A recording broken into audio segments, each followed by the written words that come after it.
Hello, my name is Gary Mansfield, and this is the Ministry of Arts podcast, where each week I'll be speaking to a different artist.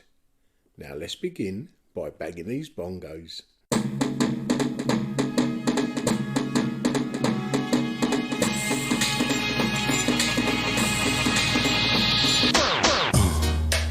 Yeah, right. Crazy. Hello, and welcome to the first proper episode of 2024. We've all got to get used to putting that 4 now, haven't we? Scrubbing out the 3 and adding a 4. So yeah, last week's episode was just a rundown of every guest that we've had on the podcast throughout 2023. All absolutely amazing in their own right. And if you've got anyone you think you might like to have guest on the podcast this year, just get in touch. The easiest way to do so is via Instagram, which is Ministry of Arts org, or myself personally, Mizogart, Mizogart. And as is our tagline, we are possibly the most accessible art podcast in the world. So wherever the artist is on the rung of the artistic ladder, we do not care. We're just after the story behind the artist that creates the work. But straight in with episode 242, Sara Prinsloo. I've known of Sarah's work for some time. I knew she had an amazing story, and I knew she was a big advocate for art in the working classes. Both Sara and I, in this episode, ask each other a lot of questions about our position within the working class status, if you like. And I think at some points in this conversation, we even unravel a few things about ourselves that we didn't even know in the first place. We make a few little discoveries about our own personality. But yeah, this episode is an ideal episode to kick off the new year. I'm going to keep this intro short, so please let me introduce you to Miss Sara Prinsloo. Hello. Ooh, hello. Make you jump. Yeah. That was funny. Oh, how's things? You good? Yeah, not bad now. How are you today? God. You good? I'm good. Yeah, I've been running around like crazy this morning. Just jumped out the shower, so my hair's still wet, but yeah. Oh, bless. That looks like a good room you're in. My artwork that I collect, all my friends and stuff, I like to buy a piece of artwork off most of them, so that's kind of the wall we bang it on, but yeah. Yeah, nice. Sara Prinsloo. There is several questions I ask each guest. And the first being, how would you explain what you do to someone that didn't know your work? Okay. I would describe my artwork as a self-reflected body of work. It's me trying to understand who I am and visually representing that through a whole variety of work from 2D to 3D. I explore mental health, grief. I also dive into kind of being a working class artist and the issues that may bring up, not as an artist, just as a working class person, kind of being skint and growing up in an environment where, it's a little bit tougher. And I feel like you have to fight that little bit harder to break through in the art world. But also the problematic issues that brings up, like alcohol and drugs has been a big one for me. How that in turn may impact how you deal with certain situations like grief, like trauma. I know for me personally, I kind of always go straight back into self-destructive mode, drink, all that kind of thing. And it's really unhealthy. And I guess my artwork is just trying to figure out these points in my life of what makes me turn to certain reckless kind of attitudes. And does that have something to do with being working class? Is that a massive part of it? I feel like it is personally. But my artwork uses a lot of text. I get influenced a lot from music, films. They're probably my biggest influence more than artwork. And I know that that sounds terrible, but it seems to be this emotional connection I have with words, and I love the fact that music brings you a video image along with sound, and how those two things together can provoke so much emotion to a person. And I guess that's probably why I like film as well. It's a similar thing. So yeah, I guess it's massively to do with emotions and me trying to sort my head out. Other than the drink and drugs, yeah, that sounded like my own bio. And with your drink and drugs, was that just overuse or was it addiction of either? I think it was overuse. There were times it got a little bit scary and dark. I would say I used it regularly when I was younger. I started from a really early age. I think I was about 16, and yeah, I smoked crack. Like it's horrendous now when I look back on it. I think I've got my own kids and I'm trying to bring them up, and they're not much younger than my age when I was a Yeah, complete yeah. disaster. But I mean, I stopped I when I started a relationship with my husband and then had children. So, it wasn't an addiction that I had to seek help for at all, but it was just something I did on a regular basis.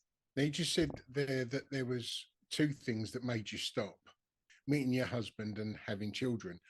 Did you stop when you met him, or was it when you had children, or a bit of both? It was when I had children.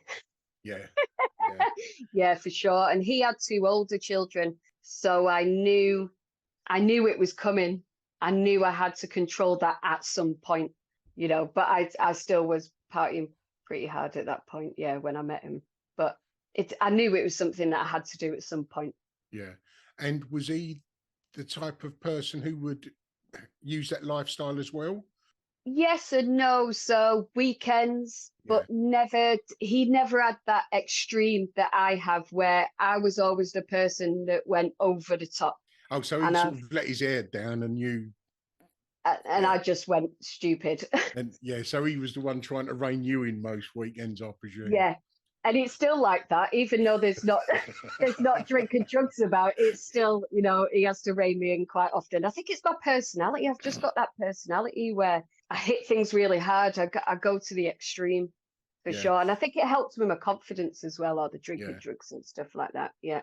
And as you say, it's where you're very probably a strong emotional person, and them emotions are a little bit too strong for you to handle. So you do need Yeah. an outlet for them. Yeah, I've been there myself. So where Yeah. was Yeah. growing up? So I grew up in a little village called Hadfield. It's on the outskirts of Manchester. I wouldn't say it held many opportunities for kids my age. I visit back there now. I'm in Sheffield now, so I'm only about 45 minutes away. And I go back, and a lot of the people my age that have now grown up, there's people that are still on it. There's people that are coming out of rehab. It seems to be one of those villages where there's a lot of drugs. And I Yeah, think people underestimate villages sometimes. It's a short little trip from Manchester, but it's a beautiful place. You can see all the Peak District from there. It's gorgeous, but I think it does have its troubles. Oh, my headphones are just falling out. but the thing with the village life is, as you say, it's as rife there per capita as it is in the city. But Mm. it's mainly down to boredom and lack of anything for the kids to do. 100%. The Yeah, youth centres have shut there. The support for the community. Pubs are shutting. I see pubs as kind of like a youth centre for adults. There's somewhere where you can just yeah, vent yourself. You could go there. I've always been a person who's been in pubs. I've worked in pubs. I love the pub life. I love the characters you meet there, and the conversations are incredible sometimes. And it was funny, where we used to go to the pub and where I used to work, Sean Ryder from the Happy Mondays used to live round the corner. So he used to come in quite a lot.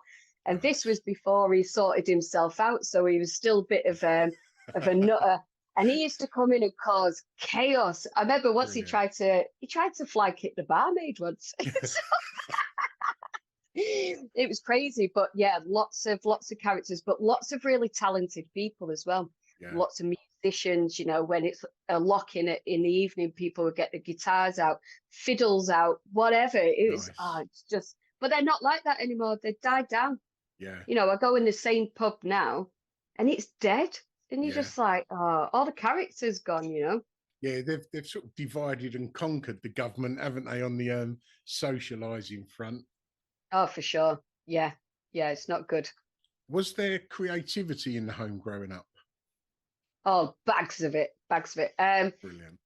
So my dad was in a band, musician. He plays bass, he plays acoustic. My mum, her house is crazy. If you walk into it, it's kind of like an Aladdin's cave. There's just artwork everywhere. There was always, I can remember growing up as a kid, that she always used to have pictures of Renaissance paintings all over the place. And she used to like quiz us on them and ask us questions growing up. But when I was younger, my mum had some serious mental health issues. So she used to go to this art therapy session once a week. And she used to come back with these most crazy paintings ever. They were really dark and Yeah. oh God, I remember being quite scared of them. But they helped. The art therapy helped her a lot, a Yeah. lot. And my dad's kind of always been good at like graphic design sort of aspect of things. He used to work in a print center, but it was when the print centers were like metal letters Yeah. that Yeah. used Yeah. to Yeah. stamp, and you had to. I used to be fascinated by the whole process of it. You know, laying out all the letters. You can't delete. There's no, No. you know, you've got one chance to get it right. I was always fascinated by that. Yeah, but a very creative house for sure. I'm thankful for them for that. I feel like they've gifted me some creative outlook on life. We're all a very emotional family and really outspoken with our emotions as Yeah. well. I think that's where I get it from. And was there siblings? Yep. So older sister, Candy, and two younger, a brother and sister. So there was a 10-year age gap. So me and my older sister were like best mates, really close.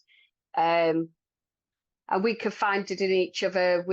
I moved out of home at 16. I was at her house all the time. She was pregnant really young, so I used to help with the kid and all that type of thing. And then by the time I moved to London, my brother and sister were real little and growing up then. So I kind of missed out on them growing up. At what age did you go down to London? 22, I think. I got a place at St. Martin's, Byamshire. Oh, nice. My college teacher said to me, "Oh, why don't you apply for university?" And I can remember being like, "What? People like us don't go to uni? Like, why would I go to uni? I'm skint. I haven't got any money." Like, Yeah. and then she was like, "No, you get a student loan." And it's like this whole world had opened up. I was like, "What? You get a student loan? Oh my God, yeah, of course I'm going to do that." So I applied, but I deferred my place a year because I wanted to go traveling. So I thought, oh, they won't accept me because they think I'm taking the piss because I want to defer it. So in my head, I was thinking I'll do the interview again next year. Yeah. But I got the place. So I was just like, fucking hell. Brilliant. Yeah, I was buzzing. But I remember it being a huge culture shock. I What was wouldn't coming to London or going to uni or both? both 100% both. So, you know, I'd never really been around people of wealth before. That was a huge shock. I had a lot of arguments with the girls. There was a lot of people I didn't like there. I remember getting into some scraps, pissed up and just being a complete idiot, basically. Yeah. I feel like I didn't take my education seriously or my studies seriously because I was too busy trying to figure out what this new environment was in and feeling really self-conscious and feeling really crap about myself because I felt like I've got to prove myself more than anybody else because I'm common and I'm working class and I'm not as well educated as these other people. So I found my friends once I was there. I found a little crew of people, and interestingly enough, we all had different backgrounds, whether they were wealthier or not. But it was just people that didn't look down on me, that made me feel comfortable around them. And they're some of my best mates, and I love them, and I still go to see them. You know, they're the most amazing people ever. Now, on reflection, Sarah, do you think that was the case, or did you just have a chip on your shoulder? Definitely a huge chip on my shoulder. Yeah. Definitely. Angry. And anger comes up in my work a lot. And this all then turns into the reckless behavior because I feel intimidated by it. As I feel unworthy, it makes me just feel this big, and I still have that to this day. And it's this thing I'm trying to work through. And I watched this show the other day, a live show by Grayson Perry, and it was a show all about you. And he was talking about like trying to figure out who you are and all these different things. But he said this one thing, he was like, go in angry, come out happy. And I was thinking about it for ages, and I thought, God, I'm still so somewhere in the middle. I wish I could be like, look so positive on things now, but I still have this little niggling chip on my shoulder that I just can't get rid of. And I feel dead guilty about it. Right. Now, would you say that you can't get rid of it, or you don't want to let it go? Ooh. Yeah, that's interesting. I guess it's who I am. I guess that chip on my shoulder is who I am. And maybe if I didn't have that chip on my shoulder, I wouldn't have anything to say in my artwork as well. Yeah. It's funny, isn't it? See, I work in education and I work at a university. And You're I tech, feel right? a technician, yeah. So technician for architecture students. So Right, it's but like they were always the in between, weren't they? For the tutor, they were like the shop steward for the for the student and the tutor. They were the in betweens. yeah. And I feel like technicians deserve to be valued a little bit more because it's a lot of the time that they spend more time with the students actually, you know, trying to figure things out and create things or whatnot. So I used to be a technician in a college in an art department, but now I'm in Sheffield University in the architecture department. Yeah, I feel at a technician level as well. I feel comfortable as a technician. I gave teaching a go for a little while and it just didn't feel right with me. It just didn't, I didn't feel worthy of that position. That's your fucking chip on your shoulder, isn't it? Holding you back. Mine's exactly the same. Holds me back all the time. In what sense does it hold you back, do you think? Pretty much the same as what you're saying. You are worthy of being that tutor. But you don't think you are. You think you're getting above yourself, which is a fucking working class. Well, I'm presuming that's what you think. There's a working class thing where we're afraid that someone's going to go, oh, how are you getting above your station with your BA? Or have you got an MA? I got an MA, yeah. Oh, look at you. I've only got a BA. All right, sitting there giving it the big one. But that's the attitude that we think we're going to get. It's like you just talking about that MA, then getting an MA, and it's kind of like, yeah, MA. Exactly. You're ashamed of it weird. Somewhat. Because it's not meant to be from someone, a working class person in a village ain't supposed to have that MA. No. Working class need we need a healthy spotlight in the art world, don't we? And I especially think female working class artists, I think there's more male representation. I'd like to see a bit more female. Well, the one that comes the one that comes to mind for me all the time is Sarah Lucas. Yeah, because she was just no nonsense, no bullshit. If you don't like it, fuck off. Yeah, she's great. You know, yeah, she's big, sure. She's bold, she's brash, and couldn't give a toss about anyone's opinion. I love it. I love it. See, I wish I could not give a toss about everyone's opinions, but it's still the Oh, thing but that's you like, don't. No, that's the thing, Sarah. From what I see about your work, you don't give a fuck about people's opinions, but you're so het up on your own opinion of yourself that you won't let yeah. yourself grow. And I'm exactly the same. Oh, oh, it's like a therapy session, this, isn't it? Oh, sorry. No, it's good. It's good. It's good. It's good for sure. Because the And art it's like, world ain't holding your back, and posh people aren't no, holding your back. Educated no. people aren't holding your back. Yeah, Ah, it's you, isn't it? And I'm the same. I started this podcast for many reasons. One of mm, them was there wasn't enough voices of not Cockney or Southern or anything like that, but a working yeah. class voice and attitude mainly Mm-hmm. in the Mm-hmm. art world. I thought, well, if no one's going to do it, I'll do it. I won't make a big fucking song and dance out of it. But what Mm-hmm. I adore is when someone who feels like they can't be part of the art world because they come from a council estate or a one parent family, or but I can be that Malcolm Morley in my head, and they go, fucking hell, if that ex-criminal Cockney whatever can have his Yeah. own Yeah. podcast and speak freely to someone at the bottom of the ladder or the top of the ladder, Yeah. Yeah. then that's for me. You know, that world can be for me.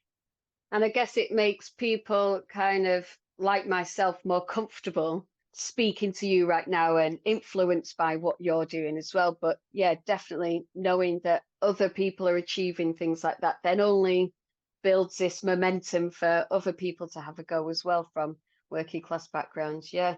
I've actually just wrote an essay. It should be coming out soon on my website. Not quite sure how I'm going to put it out there, but it's all like this self-reflective discussion of being working class, of like reckless behavior, anarchy, grief, all this sort of thing. And at the end, when I'm trying to sum things up, there's still all this anger, and I'm trying to discuss this anger, and I'm just like, oh, for God's sake, this anger's doing my head in.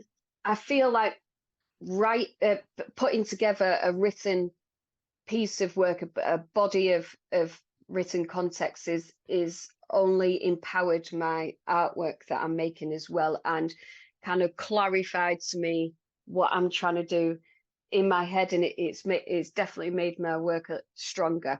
Is that essay to inform other people of how you think, or is it for you to I try and guess understand how you think?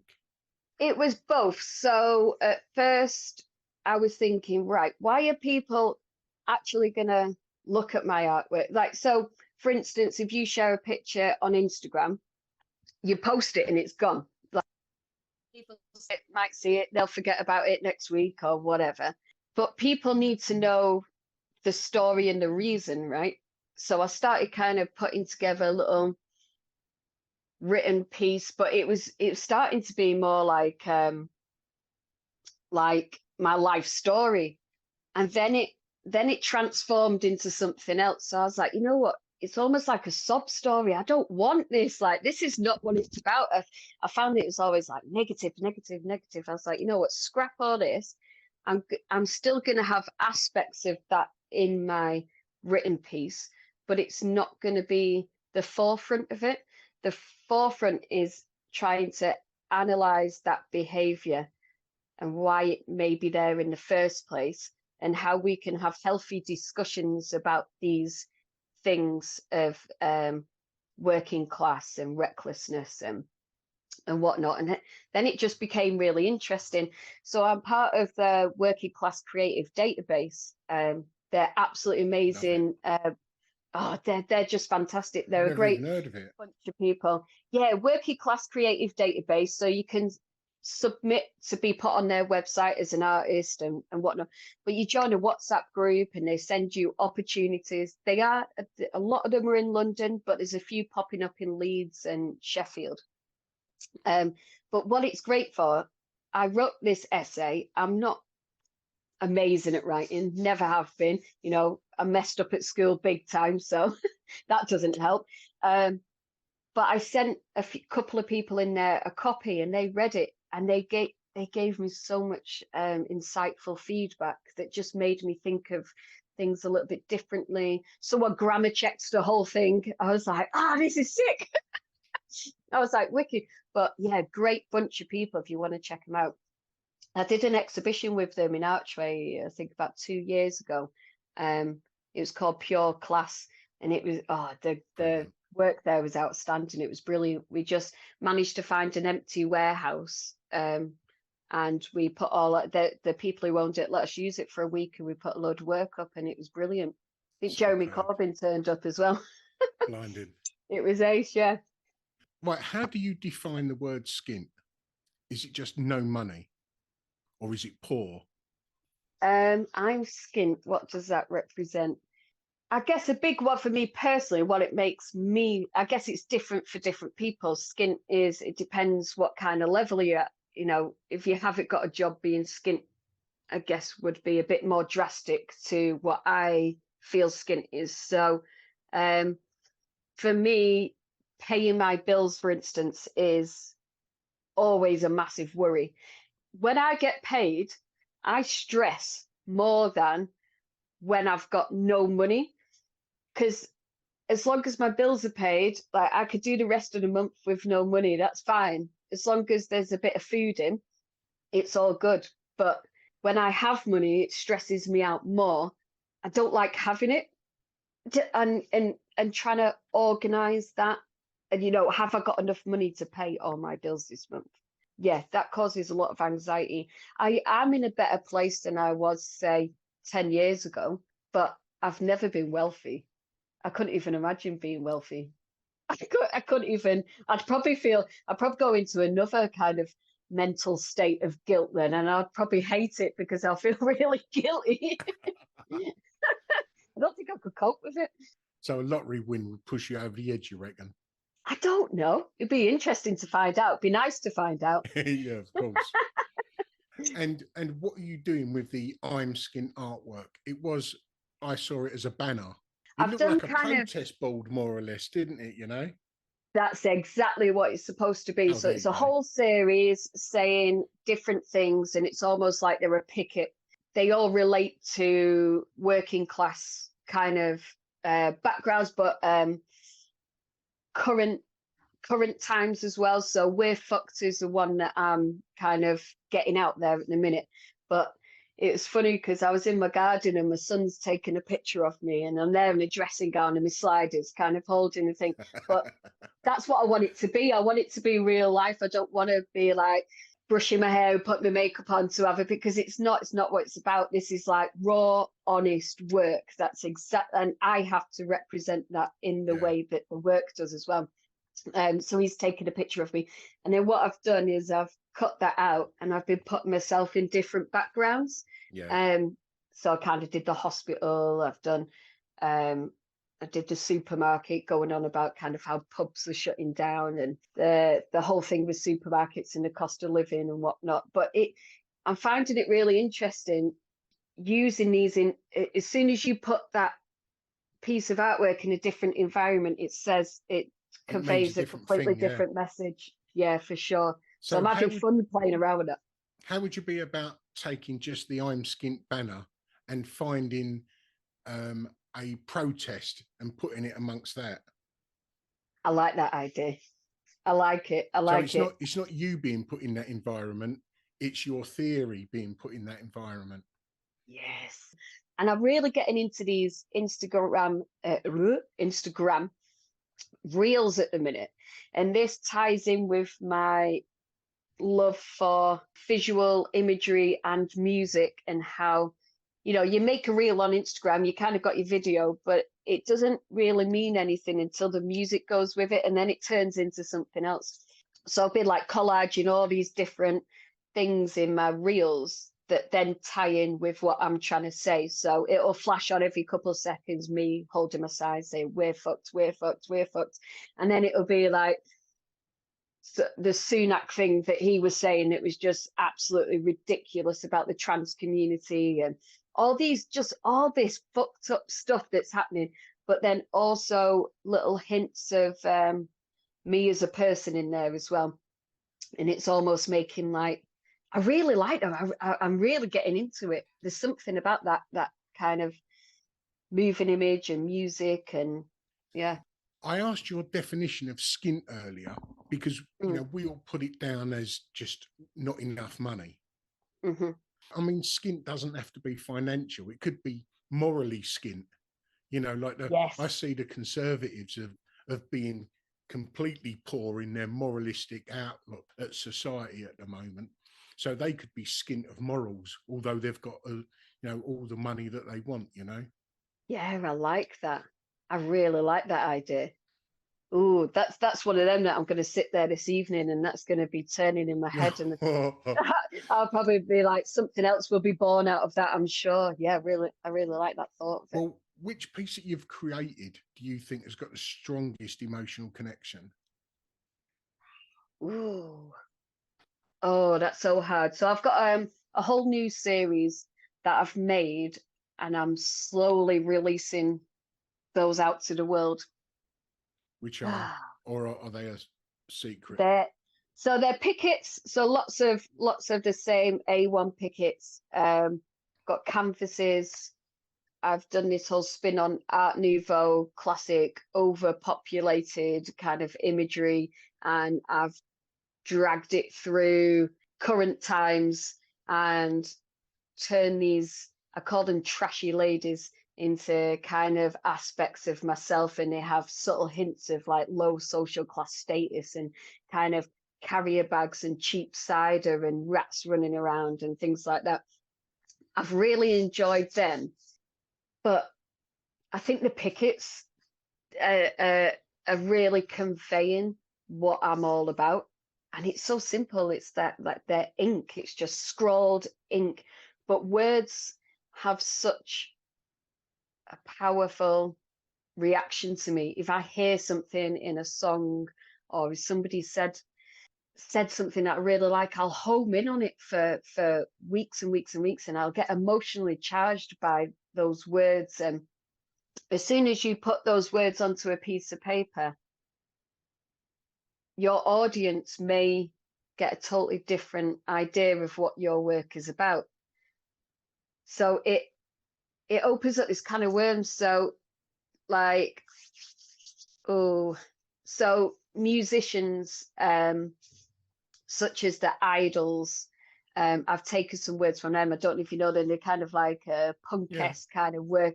They've done loads of songs about being working class, and they did Small Town Village, which I related to a lot. It's going on about like characters that you'll find in a pub, and it was kind of it kind of dumbed them down a bit, actually. So there's another band called Sleaford Mods, and their music's similar, but they accused the Idols of classism because Jason from the Sleaford Mods was actually, hold on a minute, you're not even working class. And then it opened up this can of worms. Everyone's like, oh, he's not even working class. He's calling us stupid. So like the people that he was once rallying with turned against him in a way. It was just like, oh, so you've got to be People were careful saying of. that about the Sex Pistols, Sarah, because Oh, really? a couple of those were very middle class. Yeah.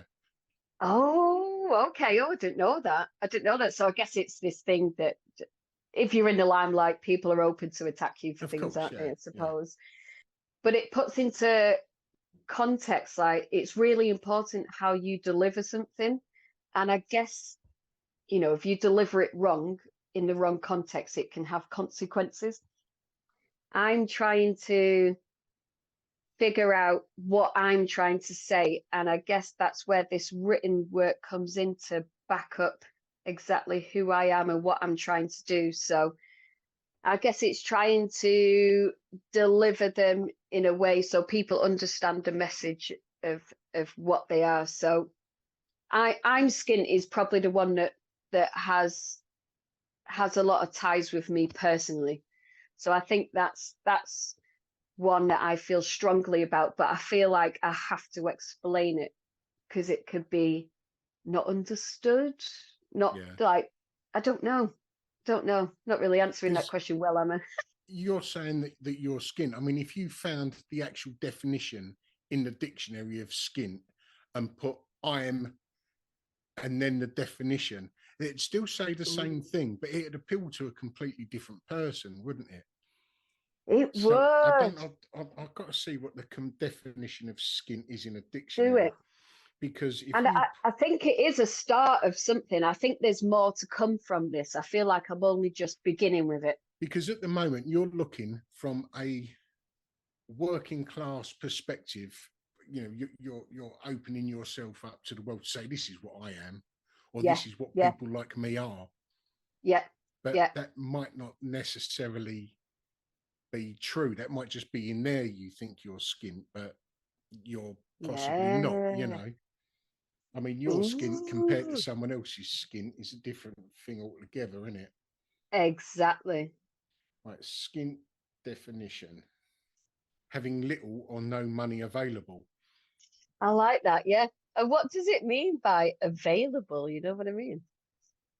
Does that mean extra? I mean, taking it one step further is if you was to put I'm brassic, which is the slang for skint, isn't it? Yeah, yeah, So then yeah, that, yeah. that takes it one step even more into the working class realms. Yes. I love it.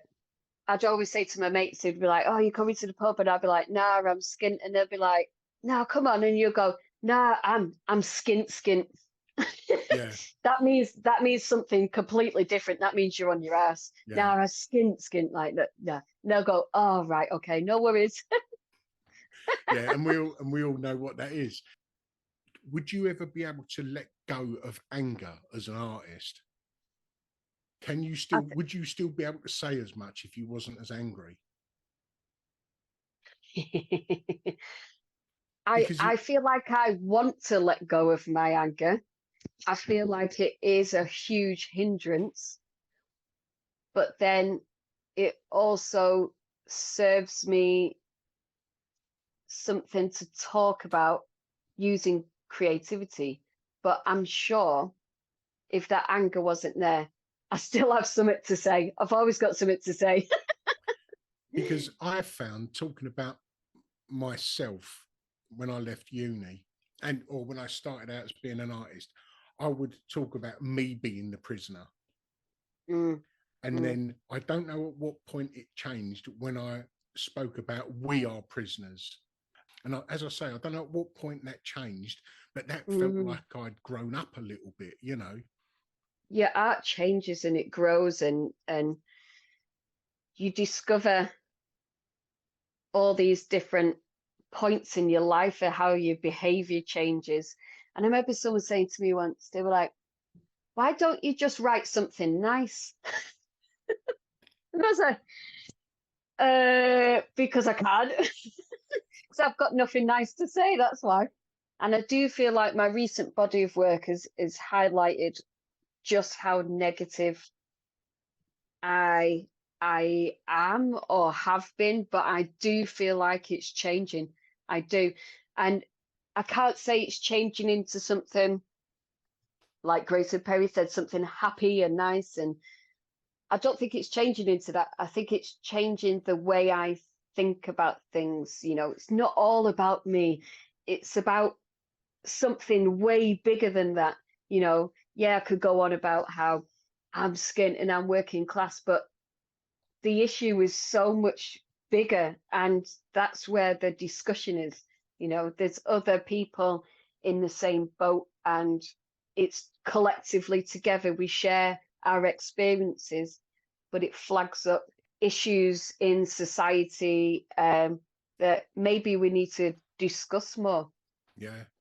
There's so much to say, isn't there, at the moment about finances and class and money and whatnot. The country just seems to be fucked in a minute, doesn't it? It's just I always worried about my kids and what the future's going to look like. And Well, if you is don't it? mind me saying, there's fuck all you can do to change that. So Yeah, no, there's I've pointless got no worrying about control that. over that. Yeah. Yeah. What That's it. will be, I'm afraid. It's funny. I was having this conversation with my dad actually. So I was talking about working class or whatever.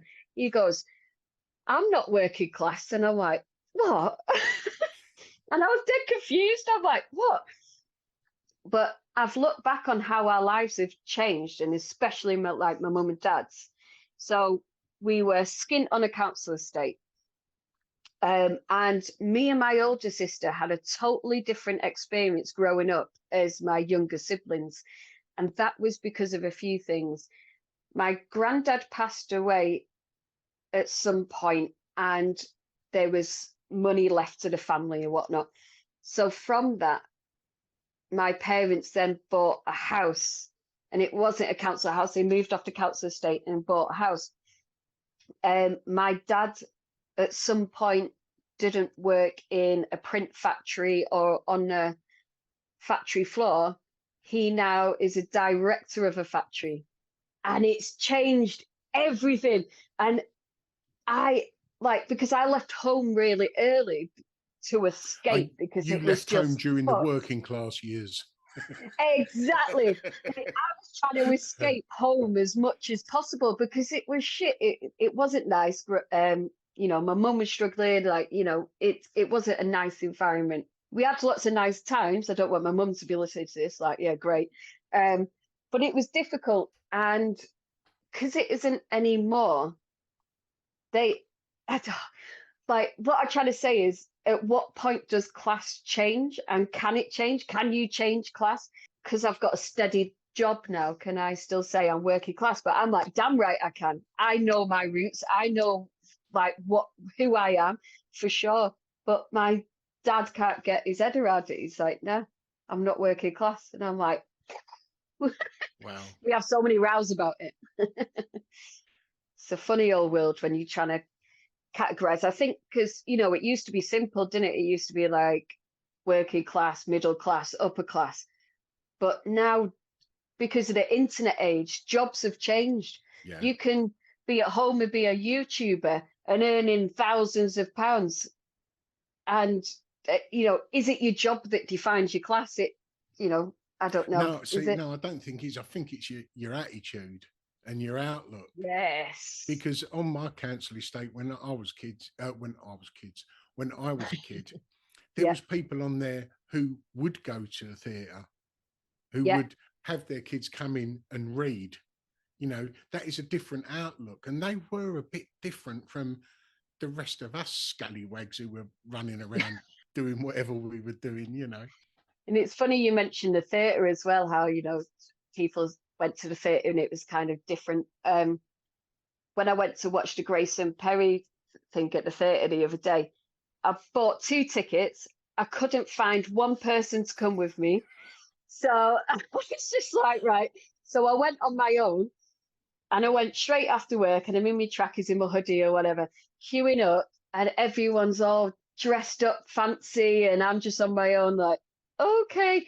And I stood out like a sore thumb. This woman looked at me like, not like she was scared, but like I was gonna do something troublesome when I was just going to Ask the her bar for to get a money. pint. I was thinking, oh, I don't know. It was weird. It was like she was a bit like shook. You know, I was thinking, fuck's sake, I'm 5'1" and I'm you know, I'm gonna do nothing. If there was you and 5 other artists, Sarah, past and present, what would your ideal group show be? Oh my God, right. Okay. 5 artists. Harmony Korine. He's a film director, but he also makes paintings. But I love his whole outlook on things. It's wacky, but it also, he looks at the lowest depths of society and kind of gives them a spotlight, but makes some humor out of it. So Harmony Korine would have to be one. Francis Bacon, always loved Francis Bacon. He's amazing. Yeah.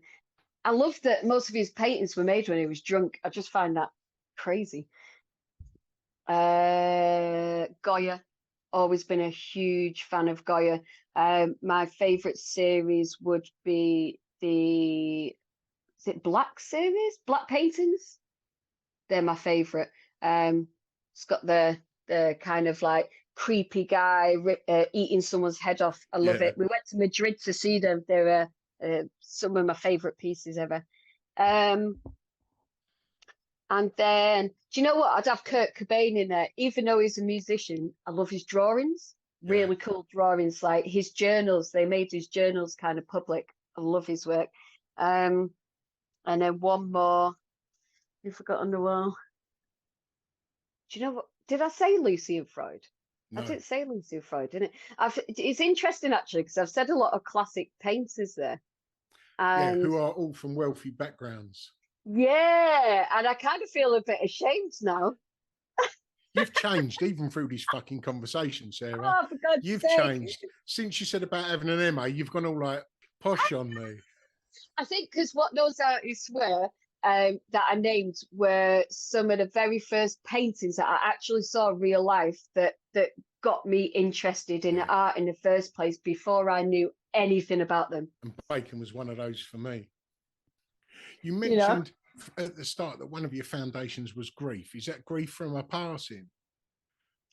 my siblings, yeah, my sister, yeah, she passed away, so that has a lot to do with my work in terms of mental health. I've really had to get in tune with my mental well-being after that, because it just completely fucked me up massively. All this anxiety stemmed from it, which was brand new to me.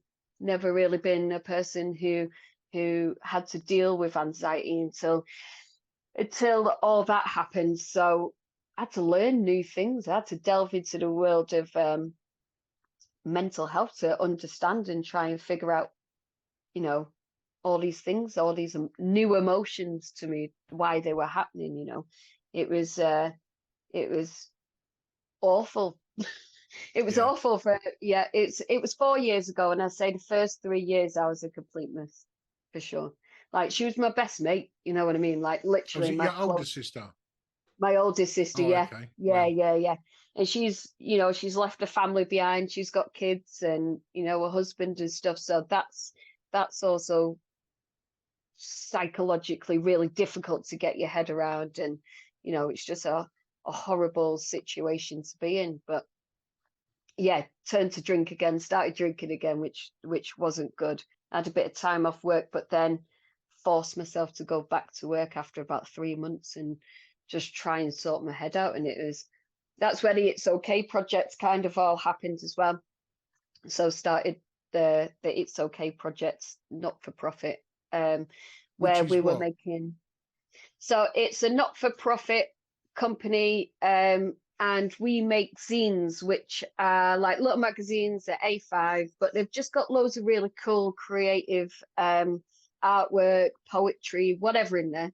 And the idea is that we kind of give this message across that creativity supports our mental well-being.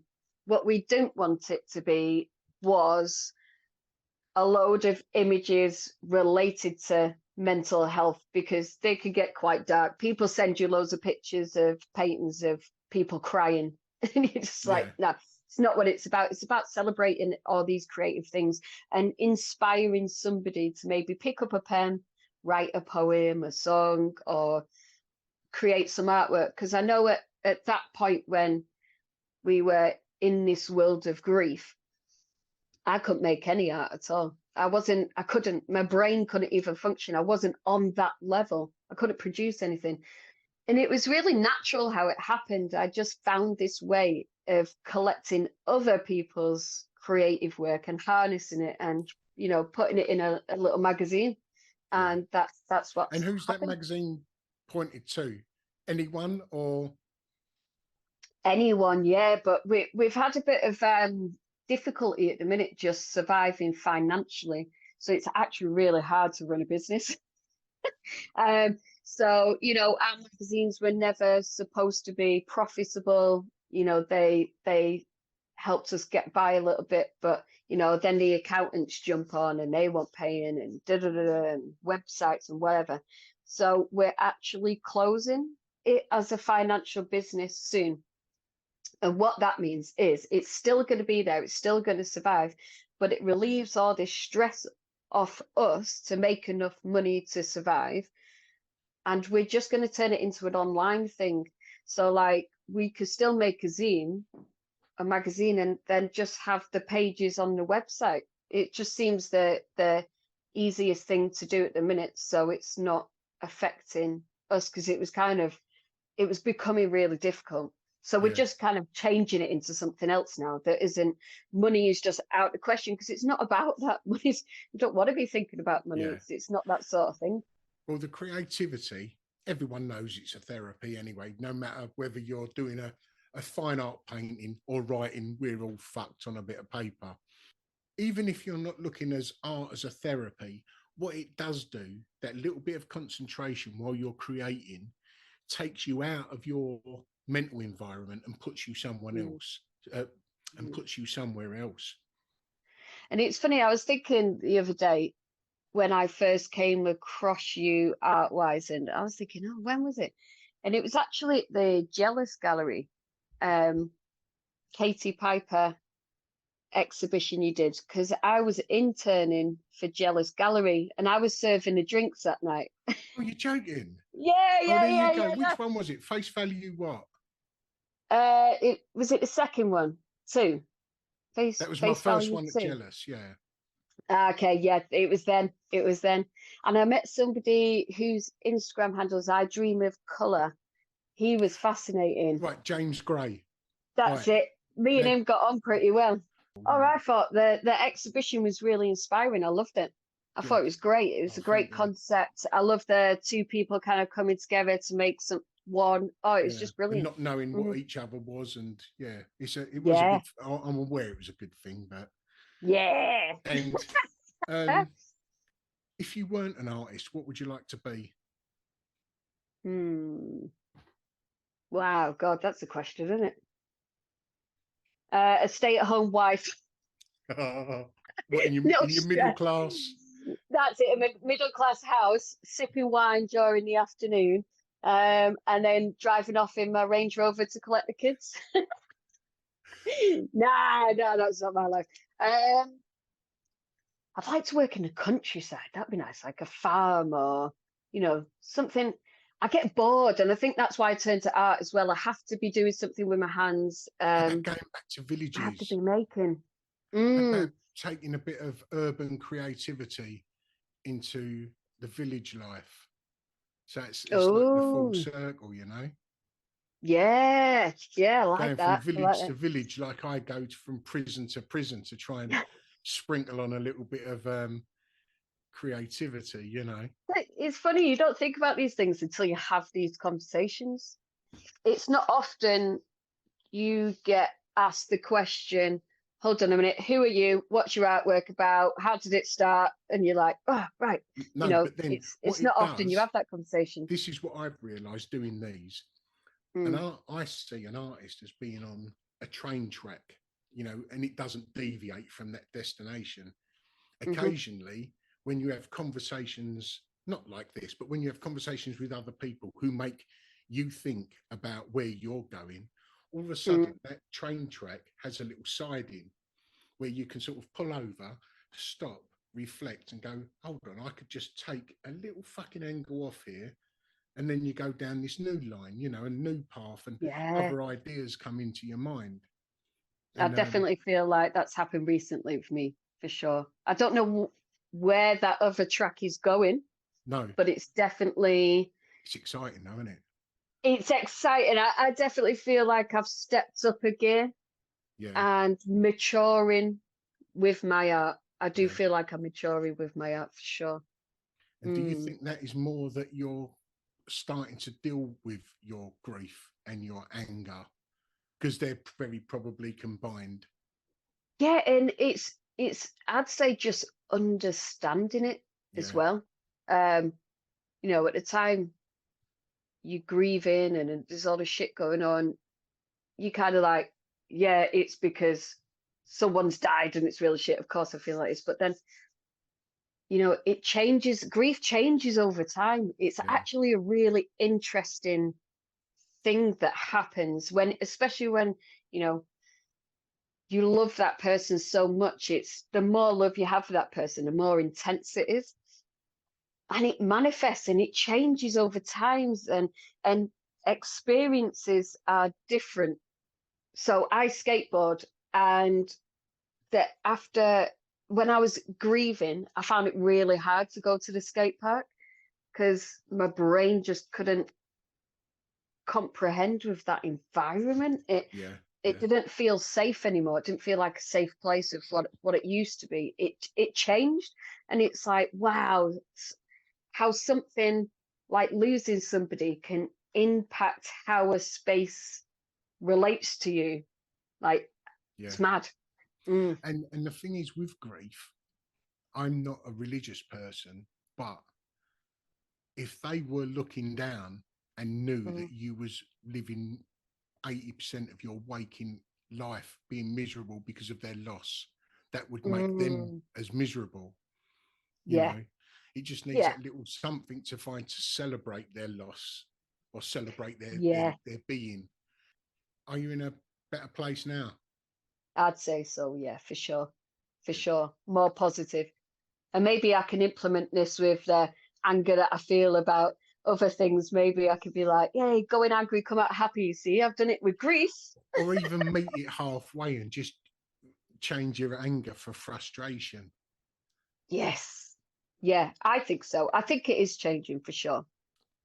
Sarah, how can anyone find what you're doing, be it website or social media? So website is saraprinsloo.co.uk. Sarah's spelt without a H. Not sure why. My mum says it's the Italian way, but I'm not sure if I believe her. See, um, I was always told the Sarah with the H was a bit more refined. okay, got So you, got from you. birth, it's your mum's fault you've got this attitude by not putting a fucking H at the end of your name. Oh, that's what it all stems down to. I finally figured it out. Yeah, and Instagram is Sarah Prinsloo out. And I've got an exhibition coming up soon as well in Barnsley at the Cooper Gallery. One of my paintings is up for the Cooper Nice. Prize. When's Yeah, that? so that's October, 27th of October. And the exhibition is actually up for 6 months. So it's up till April 24th. Brilliant. And the It's Okay zine, how can anyone find that? Instagram is It's Okay Proj, spelled OKAY, and Proj is PROJ. And it's okayproject.co.uk is our website. Brilliant. Sarah, all the very You're an best. And I'll let you know absolute when it's diamond. coming out. All right, then, take it easy. Enjoy See your you later, Sunday. darling. All Ta-ra. right, see you later. Bye, bye, bye. Well, I hope you enjoyed that episode of the Ministry of Arts podcast. It's a podcast that's produced with the help of the listener. And if you like what you've heard and you think you might be able to give a little support, there's 2 ways in which you can do it. If you go over to the Ministry of Arts Instagram profile, you'll find a Linktree drop-down box. And in that box, you'll find 2 links. One is called Buy Us a Coffee, and it's pretty much that. You can make a one-off payment, the price of a cup of coffee. Or, if you're able and want to do it more long-term, you can become a Ministry of Arts Patreon, where you can sign up to support us on a monthly basis. And 100% of your support goes back into the podcast. And if you're not able to do that, that's absolutely fine. This content is free for everyone. But we would urge you to follow us on your socials and show us a bit of love that way. Either way, thanks for listening and see you next time. Ta-da.